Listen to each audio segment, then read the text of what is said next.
क्या माता पिता बेटा बहू पर बोझ होते हैं?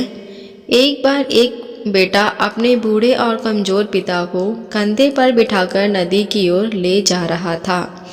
पिता को सैर कराने के लिए नहीं, बल्कि पिता के बुढ़ापे और पत्नी के तानों से परेशान होकर वह अपने पिता को नदी में फेंकने के लिए जा रहा था।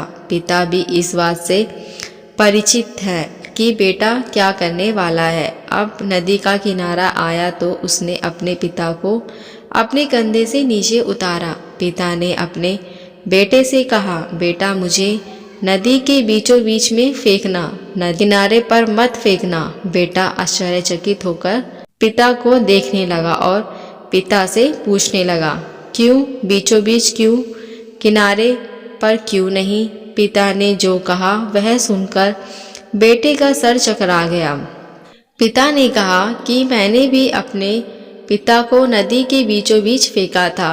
इतना सुनते ही बेटा रो पड़ा और अपने पिता को फिर से कंधे पर बिठाकर अपने घर की ओर चल पड़ा कि मेरे पिता ने अपने पिता को नदी में फेंका था, इसलिए मैं भी उनके नदी में फेंकने के लिए आ गया।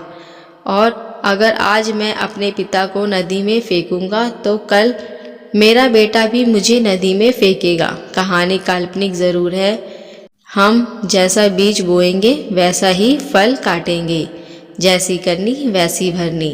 माता पिता का मूल्य हमें तब पता चलता है जब वह इस दुनिया में नहीं होते। याद रखना, माता पिता के चरणों में स्वर्ग है। माता पिता बोझ नहीं होते, बल्कि बच्चे उन्हें बोझ समझते हैं। माता पिता की आज्ञा का पालन करें और उनकी खूब सेवा करें। अगर आप हमारे चैनल पर नए हैं तो मेरे चैनल को सब्सक्राइब, लाइक, शेयर ज़रूर करें। आप मिलते हैं नई कहानी के साथ। देखने और सुनने के लिए धन्यवाद।